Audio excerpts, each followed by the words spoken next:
Welcome to What Happens After the Show, the TikTok live review show where we cover yesterday's day in wrestling. And today, we are talking about WWE Raw from Monday, March 18th, 2024. Started off with Jey Uso coming down to the ring. Now, the crowd response was wild for Jey coming down to the ring. Jey calls Jimmy to the ring, and Jimmy and Solo make their way through the crowd. I loved both entrances. Their back and forth really built interest for me in this match. I was already interested in it, but just how passionate the promo was. And, you know, the fans call for Cody as he's heading down to the ring to help bail Jimmy out from the attack. And this is great with kind of having the interaction with Cody and the Bloodline, further building up the Jimmy and Jey match.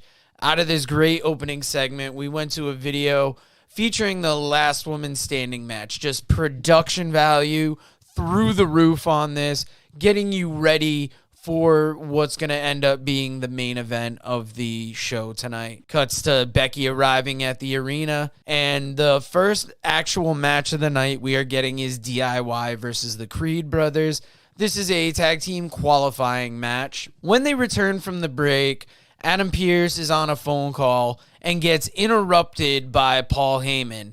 Heyman apologizes for Solo and Jimmy earlier and leaves us with the point that when Heyman conducts his official business, everyone will be caught off guard. So you gotta wonder what that means. When the match itself starts, they really put over the Creed brothers' wrestling credentials. The Creed brothers look strong as hell in this match. But in the end, it's a reversal that gets DIY the win. And it's great to see DIY win. I'm interested to see them go on to WrestleMania. This match was followed by Andrade and Judgment Day backstage. Judgment Day will be watching Andrade's match next week. JD's loss from last week is addressed, and it's going to be Dom taking care of business versus Ricochet tonight. And I gotta ask, because they played a commercial break for the AEW Superstar Sunday, has anybody been watching the WWE block on Sundays, whether it's the Legends show or the Rival show? Now, this backstage segment was followed up by Katana Chance and Caden Carter versus Candice LeRae and Indy Hartwell. And good tag match, but a lot of attention was paid to the last week. You could tell they're invested in getting Candice LeRae over as a heel. And I'm interested to see where this goes. Possibly down the line, could we see Candice LeRae versus Maxine Dupree? This was followed by a video covering The Rock on SmackDown. And then after this, Cody makes his way to the ring, responds to The Rock's promo and concert on Friday, you know, brings up Rock's mom. Built up to two different, like, real big pops in his promo where he called Rock a whiny bitch, and then later built to a line about little dick syndrome. So after that, Cody says The Rock is Roman's side chick, and this prompts Paul Heyman to come out. Cody and Roman Reigns will be face-to-face on SmackDown on Friday, and Heyman promises Cody that no member of the Bloodline will be there besides Heyman. So we're going to have to tune in Friday to SmackDown to see if Heyman is going to keep his word. This is followed by Nia Jax backstage, letting us know that Becky Lynch has never beaten Nia Jax. That is an interesting fact that I didn't know going in, but it puts that seed of doubt in your mind that maybe Nia will get the win again here tonight. This was followed by the Ricochet Dominic Mysterio match. Said earlier, this is a response to Ricochet eliminating JD from the gauntlet. After the break, Cody runs into Jey Uso backstage, and Jey warns him about the Bloodline, offers his assistance, but Cody says he's going it alone. So you got to wonder, will that be good for Cody on Friday, or will it not? And back to the match. This is the best Ricochet match in a while. He looked real good during it, got the win. After the win, JD attacked Ricochet. Could we be building to some kind of JD Ricochet match, or maybe a tag match involving the two at WrestleMania? This was followed by Sammy running into Gable backstage.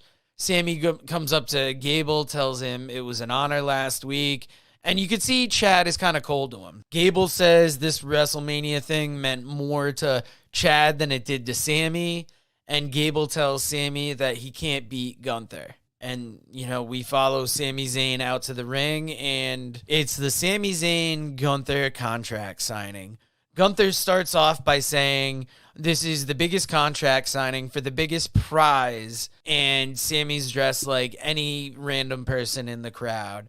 Sammy really makes a case for why he believes he should beat Gunther, and I love the camera following Sammy out of the ring and through the backstage area and passes the Awesome Truth talking backstage as he's heading out. And this had a funny moment where Indashir walks in and R-Truth looks at him and said he feels bad for the guys that have to fight them. Seth Rollins, Seton, how you doing tonight, bud?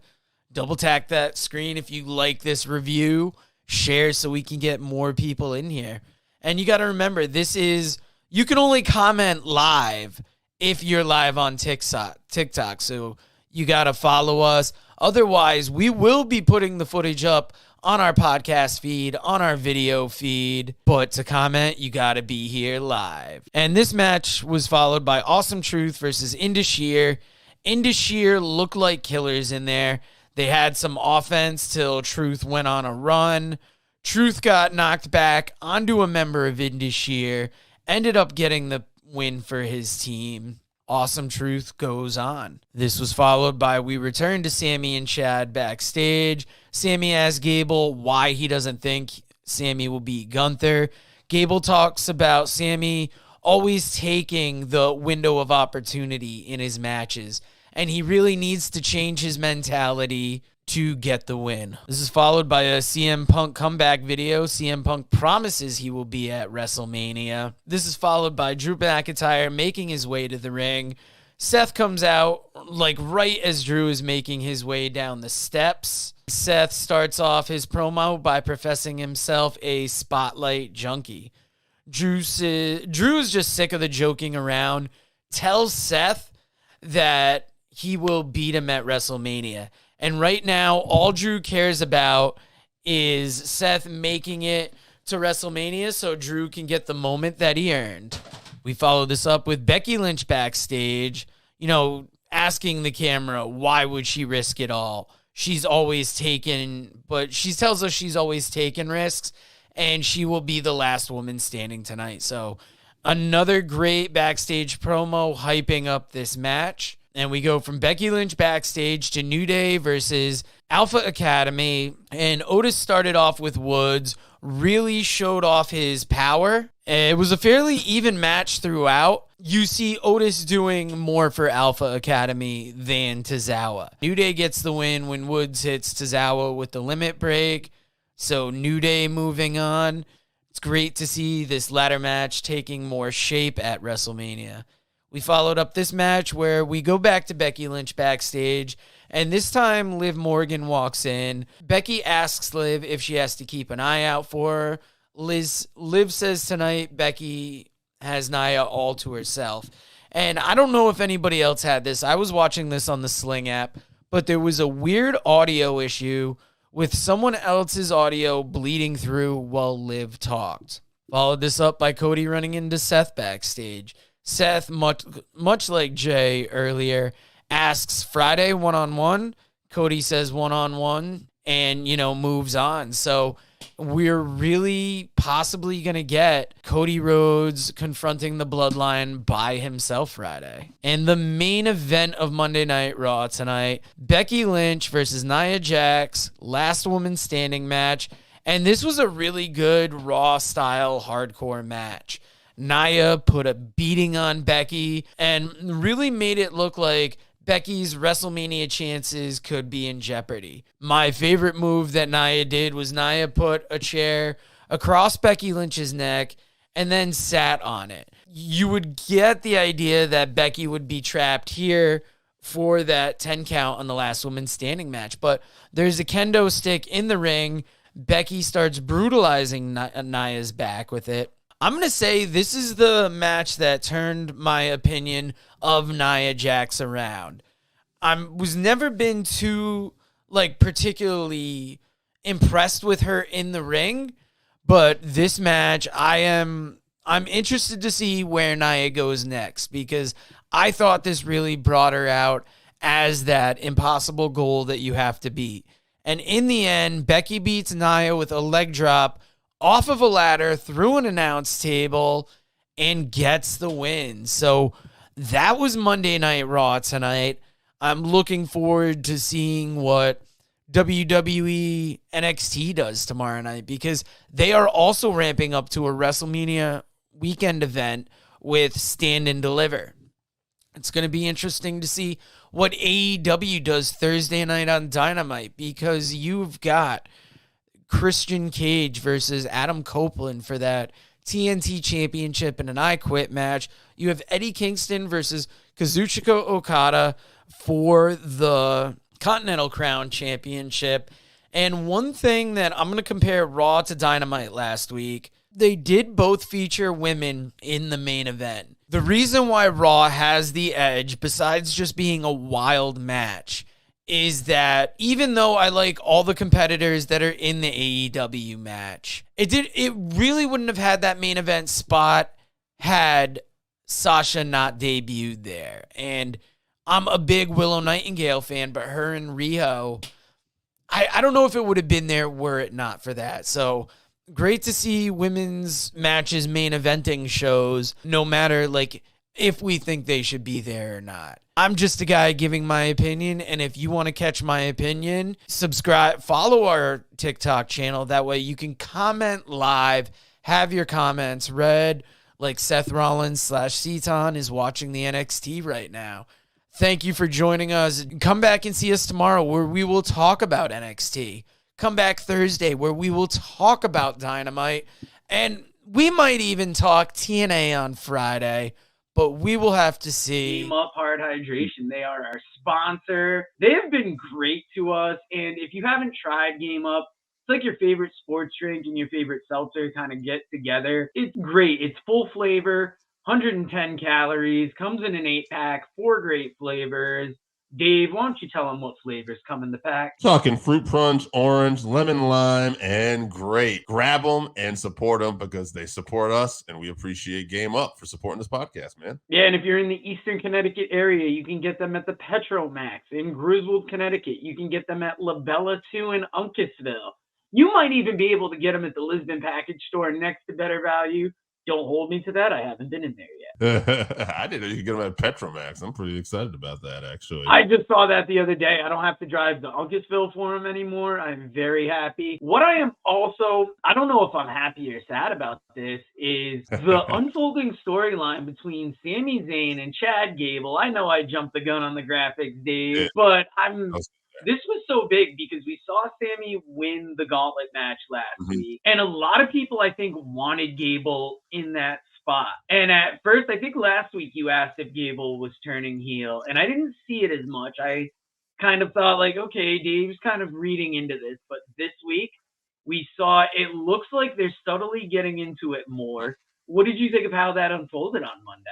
I liked it. I like Gable in the suit. I like the Gable. He told this very real way that Sami, you can't beat him. And then Sami tracks him down and is like, what is it about me? I can't beat him. And he's like, you find a way to win. That's what you did with me. You're an underdog. You wait for that mistake. But with Gunther, you can't wait. It'll never happen. And it was just a nice little way, where Chad's almost coming from the heart, where he feels like, that Sami's not for the guy for this, and he's dejected about this. And you can look at it like maybe he's trying to motivate Sami. And maybe it'll look like they'll do that turn. And maybe they will, where he's the motivator for Sami. But I think I talked about this with you off air. It reminds me of this storyline I was watching. Was it David Cross? What's the guy's name? Independent wrestler? Yeah, David Starr. David Starr. There. David Starr. He's in Over the Top Rope, I believe, Over Top Wrestling. It's in Ireland, and JD McDonough, former Jordan Devlin, is in there, and they're chasing down Walter, ironically, who's Gunther now, and they're trying to win the title. They're trying to beat him, and Walter's never been pinned.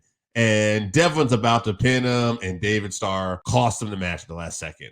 And he said, I just can't allow anybody to beat Walter but me. I've worked too hard for this. And I feel like, man, that's what we're setting up Chad Gable for with Gunther, ironically, right? And I think he's going to cost Sammy. And then except for saying, he's going to say that thing. It means more to me, like he's been saying. I'm like, this is kind of long-term storytelling that we're setting up. And that's something that they've been doing a lot of. Hey, man, back in the day, I would have been like, oh, no, Chad's going to get buried. But now I got a little more faith that Chad is going to turn on him. And I know I've talked to some people about this, and they don't want to see Chad turn heel. They'd rather he be babyface, and I get that. But to me, Chad Gable, he's a modern day Kurt Angle. This guy is comedically funny.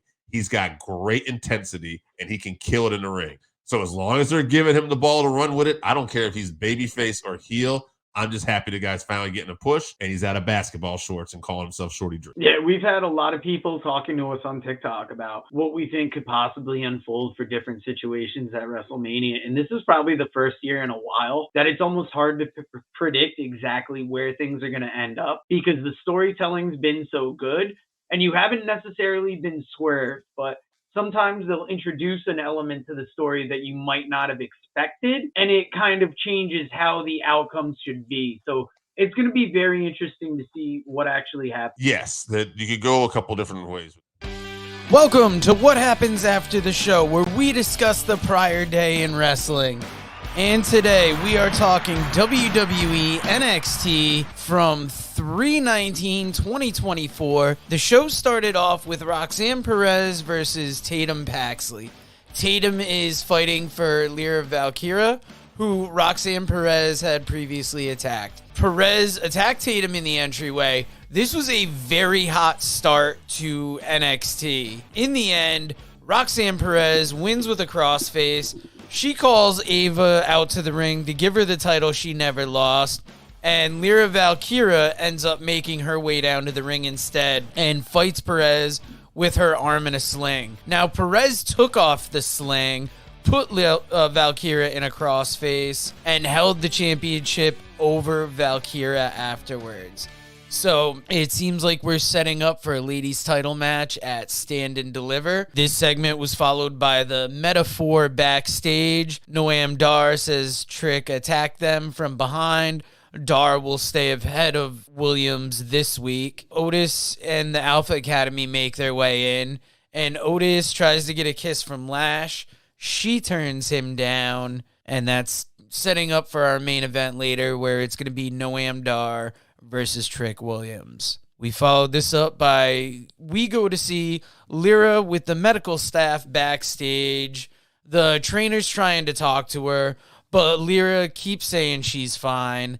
Ava checks in to see how Lyra's doing, and Lyra tells Ava to make the match for Stand and Deliver. So, I mean, at this point, I thought it was official. They make it official later in the show. The following segment sees Josh Briggs get in the ring. Josh Briggs calls Obafemi to the ring, challenges Obafemi for the North American Championship. Femi says he didn't want Briggs, and then Dijak proceeds to make his way down to the ring after this. Briggs calls Dijak Shaft, and Dijak points out that he's white. This was an odd joke or note to hit in this. And I see Dijak as less of Shaft and more as a character from Sin City. After that, Briggs pushed Dijak into Femi and things broke down. This segment was followed by Sean Spears backstage talking about Pride being a downfall, and he walks off.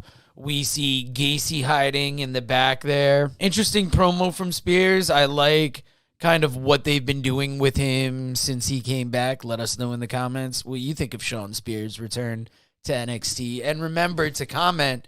You've got to be here with us live on TikTok. I know that later the audio goes up on our podcast feed. The video goes up on our YouTube channel. But to participate live, you have to follow us on TikTok, whenever we go live the day after the show. Next match was probably the match I was most looking forward to. Axiom and Nathan Frazier versus the No Quarter Catch Crew. And it turns out it's Charlie Dempsey and Miles Bourne in this match. Now, after a break, they replay a highlight from Trick's segment at the end of the show last week. We see Mello making his way to the ring, or to the arena, I believe. I got to straighten out these notes. I've been doing this for a week, guys, and we've never done like week-to-week show recording. So sometimes I make the notes and I think I'm going to know exactly what this means when I get back to it. And you're finding out in real time that I don't always. Now, this was a great tag team match. Axiom almost smashed his head on the commentary table when doing a suicide dive. I would definitely look out for that spot. That looked wild. Axiom and Nathan Frazier looked great, but I really love the No Quarter Catch Crew style. And Axiom and Nathan Frazier get the win with a Phoenix Splash. I was surprised. I thought No Quarter Catch Crew was going to take this, and then they were going to go on to have a big faction thing at Stand and Deliver. This was followed by talking about Lexis King versus Robert Stone, the attack and Von Wagner's save, and then we go backstage and we see Robert Stone arguing with Von Wagner about the way that he rescued him, said it made him look infantile, and it makes you wonder, is there going to be a breakdown between Von Wagner and Robert Stone? This segment backstage was followed up by Sol Ruca versus Brindley Reese. You know, once again, when they return from break with Baron and Braun next week, Alpha Academy makes the challenge that if they can get a title match at if they can beat the War Dogs, then they'll get a match at they'll get in the title match at Stand and Deliver. It's a good way to get the Alpha Academy involved in something here. This match between Sol Ruca and Brindley Reese, very good athletic match. Sol Ruca gets the win. Blair Davenport attacks Sol after the match. And you got to wonder, are we setting up to Blair versus Sol? Could it be next week on NXT? Or could this be another Stand and Deliver match? And after this, the D'Angelo family makes their way to the ring. We go from there. We see Gigi Dolan and Ren Sinclair backstage. Ren is talking to Gigi about how her match ended last week. And then Ariana Grace comes in and gives Gigi a Miss NXT in Training sash. There was an argument whether she did it the wrong way, but Ariana Grace still won and comes out on top in the end. This was followed by a Ridge Holland Instagram video. Effort to prove himself in NXT isn't working, and the loss to Spears, he says, proves that. Says he's going to do what everyone wants him to do. Now, you got to wonder, is he going to let the rage out? It's going to be interesting to see where Ridge Holland goes. Because, I mean, he was in the Brawling Brute, so he should have that fighting style in there. We see the D'Angelo family coming down to the ring. D'Angelo welcomes Lucia Crucifino to the family as the consigliere. D'Angelo says he'll break the unbreakable. Ilya appears on the video board. There's some arguing back and forth between Ilya and Tony D'Angelo, and Tony lets him know that Ilya has a match with Stax next week, and we'll see how he is when he makes it to Stand and Deliver. This in-ring segment was followed by Riley Osborne versus Drew Gulak in a Heritage Cup match. Before the match, coming back from break, Lola Vice and Carmen Petrovic got a nice hype video. And I want to see this match now. I didn't know these were two big combat sports athletes. And when they showed them throwing kicks, I need this match as soon as possible. Getting to the Heritage Cup match, I'm not going to go through all the rules, but they have rounds. I very much like this style of match. This is the first time I really got to see Riley Osborne. Very athletic in the ring. Just seeing the way he moves around, I feel like he could be the next big thing in WWE. And he could even have a career outside of WWE if he goes on after that. Riley Osborne got the first fall with a shooting star press. Gulak got the second fall. And there was a moment where JC Jane and her friend were at ringside, Jasmine Nix. And Thea Hale is just so enraged. She goes to leap at them. And then I believe it was JC Jane went to cut through the ring. Thea Hale went to cut through the ring. The ref stopped her, and as the ref was dealing with her, the other lady, which I've got to get these ladies' names down in NXT. We'll get it in a few weeks, but the other lady pulled Osborne's leg as he was going to suplex Gulak, and eventually Gulak got the win. So you figured probably the No Quarter Catch Crew was going to win. I didn't know it was going to be through the women at ringside, and they're building a lot of good possible matches for Stand and Deliver. This was followed by a segment where Brooks is leaving the building. Fallon follows him to see if he's okay. Brooks seems to be upset that Josh has figured it out and he hasn't yet. After this, Fallon keeps a lady from attacking Izzy. These are some of the names that I hadn't got. I got them later in the show, but it was already late enough. I wanted to get this episode out for you. But I promise in the coming weeks, I will have these ladies' names down, and these shows will get better. It's all about practice. Anybody that's followed the Working Fans podcast, we're just trying to get bigger right now. We've been seeing a big increase in our YouTube, in our TikTok. So we've been going with the TikTok live, seeing how they influence the YouTube. And a lot of the people that watch us aren't following us. They're not subscribed. So if you enjoy what you're seeing, hit that subscribe button, like some videos, follow us on any social media platforms that you can. But most importantly, just thank you for coming here and talking wrestling, because that's what the Working Fans podcast is about. Ever since we started this podcast, we wanted to be like that one friend you can go to talk wrestling. We're like that guy at work that there's that one person that likes wrestling. So if you have a couple minutes to BS about it, that's where you go. So that's just a little plug for the Working Fans podcast. And back to the show. Anderson and Gallows versus Hank Walker and Tank Ledger. After the break, Ava is on the phone making the Alpha Academy match for next week. Thea comes in to complain about JC. And then the match is made for next week. It's going to be Thea Hale versus Jasmine Nix. And Thea's happy. She walks off. And then we found out that Ava made a match for Duke next week. And if Duke wins, he could be in the North American title picture. Now, when they return to the two teams in the ring, they are already throwing punches. This thing is broken down early. And one thing that I noticed is Walker and Ledger are a really good hard-hitting, big team.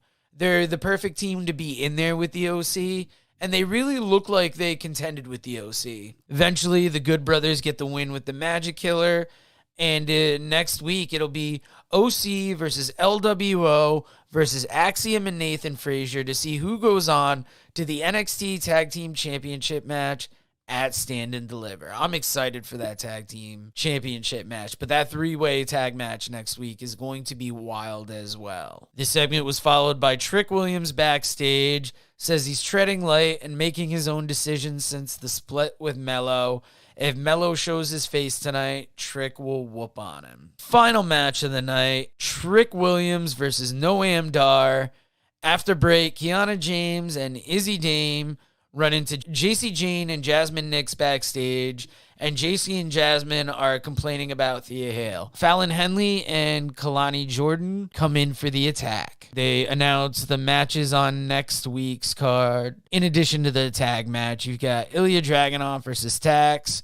You got Wolf Dogs versus Alpha Academy. If Alpha Academy wins, they go on to Stand and Deliver. Thea Hale versus Jasmine Nix. Duke Hudson versus Josh Briggs. And Sean Spears versus Dijak. Great card last week. And in this match, it's a good main event match between Trick and Dar. Lash teases a kiss with Trick. And then you see she's really going for an attack. Trick stops her. Dar tries to take advantage. Eventually, Trick wins with the Trick shot. After the match, Trick calls Carmelo to the ring, says they don't have to wait till Stand and Deliver. Hayes' security surrounds the ring, gets up on the apron, and I dropped the ball, folks. I was just watching this minutes ago. I was talking to our co-host Dave through text, and I didn't realize I got sidetracked and didn't see how the show ended. That's not going to be every week. But that is this week, folks. If you can, in the comments, let me know what the final moments of the show were after the security was up on the apron and Carmelo came up. I want to thank you for supporting us and sticking with us through this new review show. It will get better as the years go on, as this year goes on. We're trying new things and find new ways, see what the fans respond to. So if you enjoy videos like this, hit that like button. Let us know in the comments what your favorite match is. And hey, I'll see you back tomorrow because we got AEW Dynamite. Game Up Hard Hydration. They are our sponsor. They have been great to us. And if you haven't tried Game Up, it's like your favorite sports drink and your favorite seltzer kind of get together. It's great. It's full flavor, 110 calories, comes in an 8-pack, 4 great flavors. Dave, why don't you tell them what flavors come in the pack? Talking fruit punch, orange, lemon lime, and grape. So grab them and support them because they support us, and we appreciate Game Up for supporting this podcast, man. Dark Side of the Ring, although a very entertaining show, Joe, made me feel a little sad at times. Terry Gordy was the subject. Why don't you tell me what you thought of it? Season 5, Episode 3 of Dark Side of the Ring. We got to Terry Gordy, and there was some great old footage in there. I kind of like that they started with his daughter who's still in wrestling and kind of what the Gordy name means. And you saw it also with his son talking about how he didn't feel he could live up to that name. But I loved the footage. The recreations were great. I mean, it gave you a lot of the legend of Terry Gordy, and then you saw the downfall, and it wasn't quite like Mike Von Erich level bad, but definitely a different person and performer after the incident. So the Freebirds for me, this is kind of funny. I don't know if I've ever told you this. The first time I ever saw the Fabulous Freebirds growing up was actually in the WWF. That short run, I saw them on one Saturday morning. You know, they're coming out with their robes and everything. And I'm like, who are these guys? These guys are cool. You know what I mean? Automatically. And then they disappeared. And then, you know, you walk by like wrestling magazines and you're seeing things about this Texas World Class and the Von Erichs. This is before they got on ESPN, you know? And I'm like, oh, those are those guys that were in WWF, you know? And then I'd watch them there. And then, you know, they made their trips to AWA. I saw them there and eventually NWA/WCW. And man, I've always enjoyed the Freebirds. Michael Hayes in particular was the guy who really stood out to me because he could talk and everything. But Terry Gordy was just that big powerhouse that I think I took for granted a little bit when I was younger and then really started to respect him and appreciate him, especially when I saw him and Steve Williams come over and they had that feud with the Steiner brothers and they were just beating people up. And it was like, man, like how good is Gordy and Williams, right? And I had seen Gordy even earlier in the heyday. He had that UWF run, I didn't say, you know, where he was feuding with guys like Jim Duggan and Steve Williams himself then. And I think he was just someone I always kind of took for granted. I knew he was one of the best. But like watching his old footage, it was really clear to me just how good he was. But then also the fall. You know, like looking back, because again, Gordy was kind of off my radar. He'd kind of disappear. So I watched back and I look at some of his old matches, and it's like it was really sad. And it was really sad. And, you know, like, they played it right when they said, you know, you could even see, I think it was his daughter, Miranda, said you could see how full of life he was. But then after the overdose, he had almost like a deer in headlights look. And you could see it in that shoot interview where he can't really answer anything. I've never seen that before. And I'm just like, man, that is devastating. And also, very interesting, too, for me, I don't know, you'll pick it up, too, that Mick Foley actually had probably one of his best post, you know, OD matches right after the incident where Mick Foley pulled off this good match from him, which that was from Stranglemania. I don't, you know, they pulled those death matches out. Yeah, at the Kawasaki Stadium. Right. So the ICP had done a Stranglemania. They did that, basically a bootleg copy of the event, and they dubbed commentary over it. And I've always watched that match and enjoyed that match. And I just like hearing Mick's, you know, to Gordy's credit, you know, I told him, you know, his punches used to be phenomenal. He says, don't hold back. And he's like, he did it. Also to hear Mick talk about how Gordy wasn't getting anybody in his line for an autograph session. And Mick Foley himself wanted to yell, like, that's the legend. Like, you should be over there. And you can see how important that was to Mick Foley. And I just thought, man, like, what a bummer, you know, to hear the kids talk about him. Just a real bummer, but also a real appreciation I felt for Terry Gordy after watching this episode. Yeah, after watching this episode, we're gonna have a rainy day here in town tonight or tomorrow. So I've got a Miracle of Violence collection on DVD that I think I'm gonna pop in and watch some Japanese matches. That sounds like a good time. I actually been kind of craving after that to watch a little Gordy and Williams. Gordy and Williams, right? Two of the best. Two of the best. Welcome to What Happens After the Show, episode 6, where today we have a super packed episode where we are going to be talking AEW Dynamite from 3/20/24. Then we are going to be talking AEW Rampage from 3/20/24. And then at the end, we are going to be talking about Dark Side of the Ring, Season 5, Episode 3. AEW from 3/20/2024 started off with Tony Schiavone and Mercedes Moné in ring. Good idea starting out with Mercedes. With all these big signings, you want to have Mercedes. You want to have Okada. You want to have Ospreay on your TV each week. She brings up the injury in match with Willow Nightingale. Video gets played that Mercedes put together to introduce herself to you. Feels like they're really building up to Mercedes versus Willow. Mercedes said minor setbacks make for major comebacks. She says she is here to lead a woman's global revolution. There's a price to pay when you mess with Monet. Lights go out. Julia Hart appears in entryway. Sky Blue goes for the attack.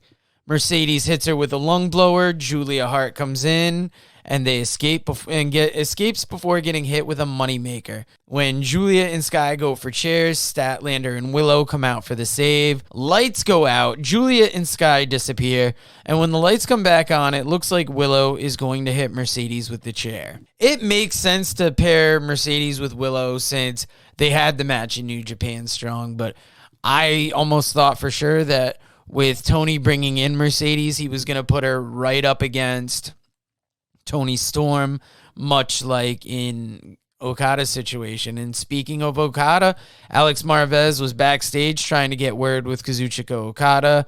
The Bucks are accompanying Okada. They tell Marvez next time to introduce Okada in his native tongue. If anybody rises to the occasion, it's Okada.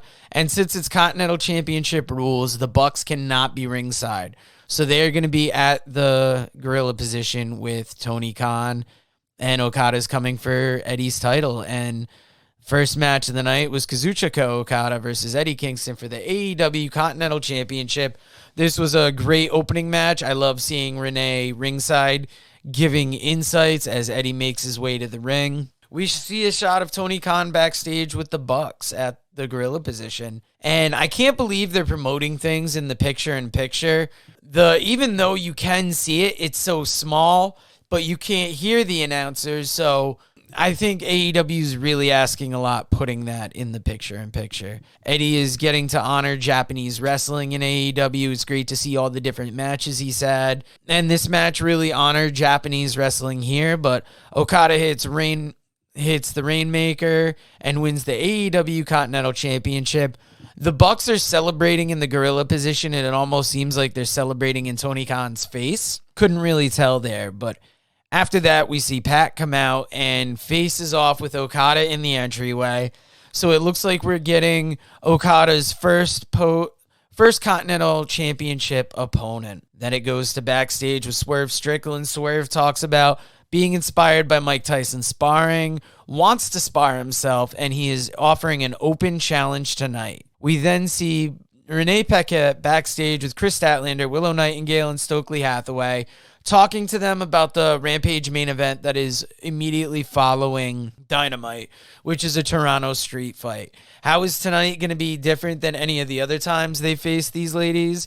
And Statlander says this time they're going to end this. And as they're talking, Mercedes comes in, talks to Statlander, seems to be doing it in a friendly way. And as she's going to confront Willow, Stokely is trying to introduce himself to her, but she kind of brushes past him. And this was a great segment furthering the animosity between Mercedes and Willow. And Stokely had a hilarious end of the segment, just left there with a funny look on his face. This backstage segment returned to more in-the-ring action. We are seeing Hook take on Chris Jericho. And a huge suplex from Hook right off the bat, dumping Jericho on his neck. Hook gets right on Jericho when he gets up. And Jericho got a little offense in, but this was really almost all Hook. He stays suplexing Jericho onto his neck, looked very strong. And there was a moment during this match that I was worried Jericho was going to win, but Hook looked major and got the win. After this, we go to Adam Cole in the storytelling chair. Wardlow disappointed Adam Cole. Wardlow's job now is to make sure the Undisputed Kingdom keep the championships that they currently have. This was followed by Jericho backstage with Renee. He is heavily putting over Hook, and next week says he has a proposition for Hook. So Jericho once again trying to build up the younger talent in AEW. We go from backstage to in the ring, where Tony Schiavone is in the ring with Will Ospreay.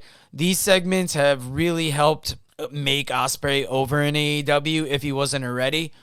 The crowd is loud for Ospreay, and he addresses his move from hated wrestler at Forbidden Door to the more fan favorite reaction he's getting now. He put over Danielson and Shibata from last week and addresses Danielson's comments, saying that he couldn't walk in Danielson's shoes because they were too small. He puts over his career in Japan versus Danielson's career in Japan. And next week, he is going to wrestle Shibata. So Ospreay Shibata on free TV is going to be wild. I can't wait to see it. And another thing I enjoyed seeing was the video package they played after that for the TNT Championship I Quit match. The video production in AEW is great, and it's just a good video building up the importance of this match. That video was followed by Mariah May and Toni Storm versus Deonna Purrazzo and Thunder Rosa. Rosa and Purrazzo get right on Toni Storm and Mariah May. You can see that Rosa's targeting Toni Storm. The match has me excited for the eventual showdown between Thunder Rosa and Toni Storm. And in the end, Thunder Rosa rolls through after getting hit with a hip attack, gets the win.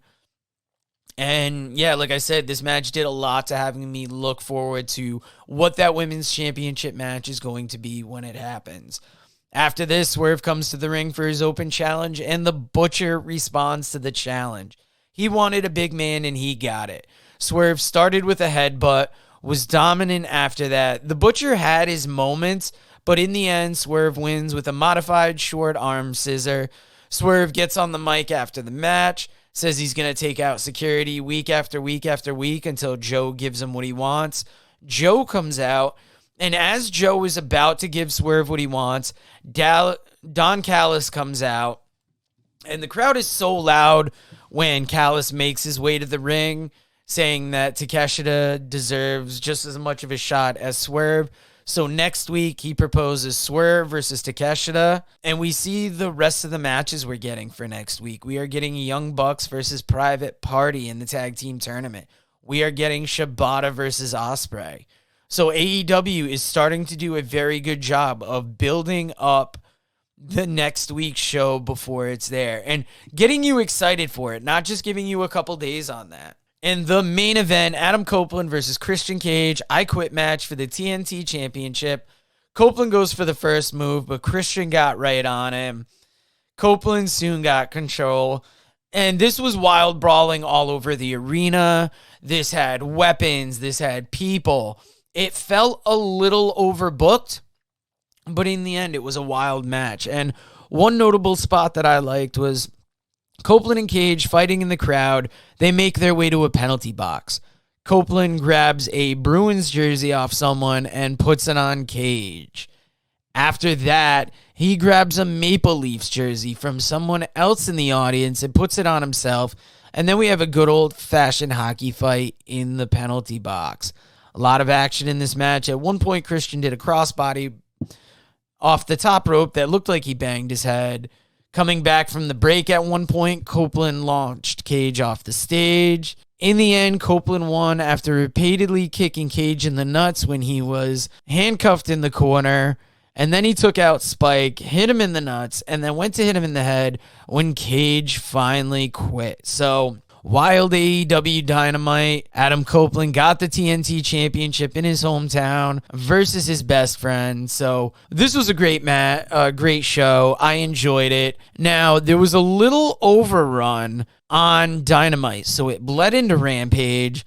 And Rampage starts off with a video from the Gun Club. They have a skeleton with a sign that says Darby on Everest. They address the attack on the Acclaimed, the attack on their dad, Darby not being able to make it to Everest, Jay White painting Sting's back gold, and Jay White addresses Darby. After this, we see Renee in the arena on the entryway talking to the Acclaimed. They address Jay and the Gun Club. A lot of crowd interaction. This almost felt like they were killing time to clean up between Dynamite and Rampage. They show a graphic for the Tag Team Championship Tournament. The Infantry upset House of Black last week on Collision, so they are set to fight FTR this week on Dynamite. Other matches coming up in the tournament include Starks and Big Bill versus Top Flight, Young Bucks versus Private Party, and the Undisputed Kingdom will face the winner of Best Friends and the Callis Family, which makes its way to the ring now. Best Friends got some offense, but Callis Family was dominant. Cassidy went on a run, but then Callis Family gets back in control. Hobbs looks like an absolute killer in this match. In the end, the Best Friends won. The match was all right, but I almost felt like the Callis Family had this locked up. And this match was followed by another match since Shibata was called out. They had to put him on the show tonight. And we got Katsuyori Shibata versus Kevin Matthews. Kevin Matthews, big guy, decent in the ring, never really stood out particularly much to me. I thought this was going to be a squash match, but Matthews got some offense in before Shibata put him in a sleeper and hit him with a penalty kick. We followed this match with seeing Adam Copeland's celebration backstage with Sydal, Top Flight, Best Friends, Action Andretti, and more. This backstage celebration was followed by Konosuke Takeshita versus Rocky Romero. Good match. Takeshita is always impressive, but Rocky looked really strong in this match. In the end, Takeshita won with a Falcon Arrow. And the main event of Rampage, your last match of the night, Chris Statlander and Willow Nightingale versus Sky Blue and Julia Hart in a tag team street fight. It was chairs versus kendo sticks in the entryway as Sky Blue and Julia Hart were the last two to make it to the ring.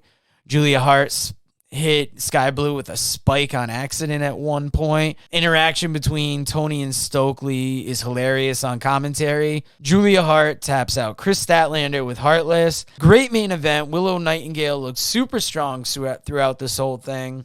And if we haven't talked enough wrestling tonight, we are talking Dark Side of the Ring, Season 5, Episode 3, all centered around Terry Gordy. Starts by talking about his prodigious rise in the business starting at the age of 14.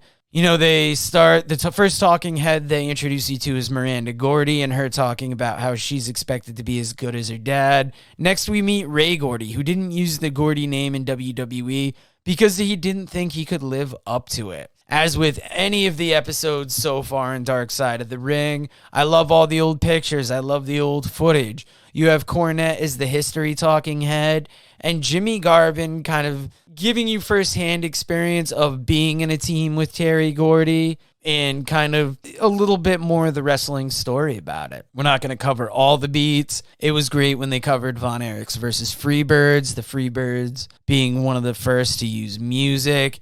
Then you start getting a little more into the downfall with the increase in drugs. They failed their WWF tryout, so that kind of veered him into going to Japan. To get back into shape, he contacted Richard Simmons, which I thought was an interesting side note. We see being on the road starting to take his toll on him. And I might have messed up in my notes. I don't know if it's his first overdose or I don't know if they talk about two overdoses or if it was one overdose and the break just interrupted it. But they talk about the overdose that put him in a coma that changed his personality pretty much forever since then. And his subsequent career, he was back training within 2 weeks. And, you know, his nephew had to teach him how to wrestle again.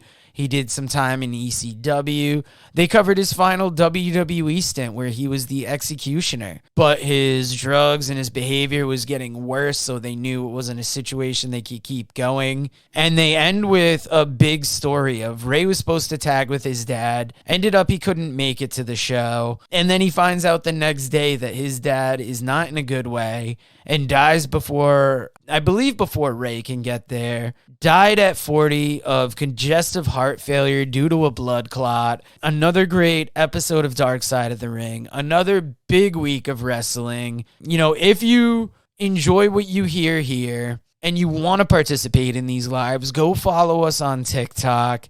And that way you can be there and comment live every time we go live. If you don't watch us live on TikTok, we put the audio up later on our podcast feed. The video goes up later on our YouTube feed. If you enjoy what we do, it would mean the world to us if you can drop a comment in each episode. Hit like, share, subscribe wherever you can. Most importantly, thank you for joining us, and we will see you again next time, guys.